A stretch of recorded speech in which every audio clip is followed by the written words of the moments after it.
Don't think, just do. Howie, we're here at the Laugh Factory. AGT has 21 seasons. What's something that you would tell to the comics that say, maybe they feel like they're too old, they're too different, they're too much? I just turned 70. I don't know that there's such a thing as too late, too much, don't think, just do. Thinking is bad.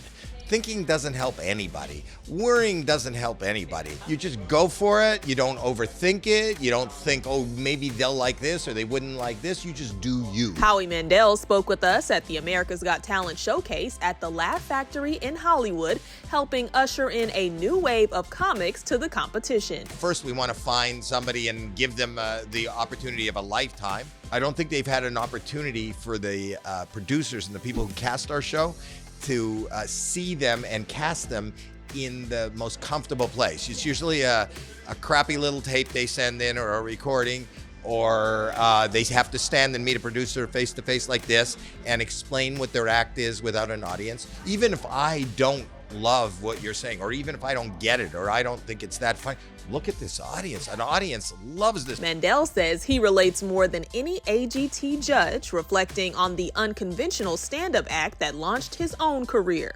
I didn't really have an act.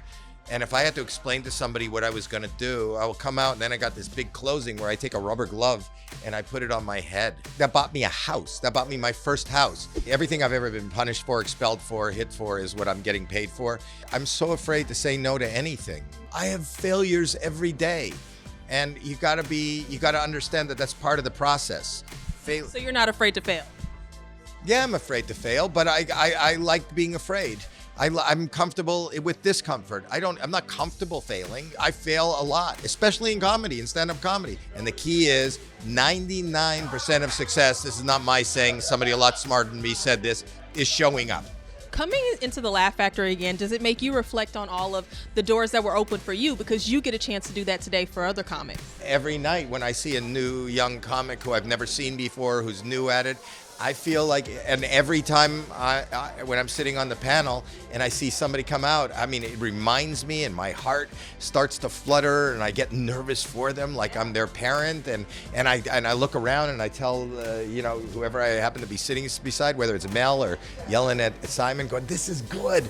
This is good. Do you realize what this takes? Do you realize how bright this is? Do you realize how unique this is? And AGT alumni reflected on the best advice they ever received on the show. Howie Mandel was someone who, when I was on stage at the very first time that I auditioned, he was talking to me about how comedy just comes from a dark place. It comes from pain. It comes from, adversity. And him relating that to his own story made me feel seen and made me feel like I wasn't alone in my own thing. Well, Heidi Klum told me that I was wearing the wrong bra. So ever since then, things have been fantastic. Yes. Yeah, I love Howie. He's very pro-comedian.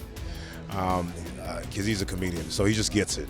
That moment can take you anywhere. What does it really take to get a golden buzzer from you? I've never pressed a golden buzzer without really meaning it. It's this emotional explosion in the moment when you're hearing something or seeing something and so moved that you just want to boom and move this person or act or people as far as I possibly can. Maybe we'll finally get a comic. I would love that. And Mandel is still showing up for himself with a Valentine's Day stand-up show on February 14th at the Saboboa Casino Resort. I think there'll be more chocolate and flowers than in most nights. I didn't tell my wife I'm working. I told her I'm gonna take you to Saboba Casino. She's gonna see you on stage. No. I'll just say, wait upstairs. I'm gonna go buy you something and I'll be gone for like 90 minutes. You won't know.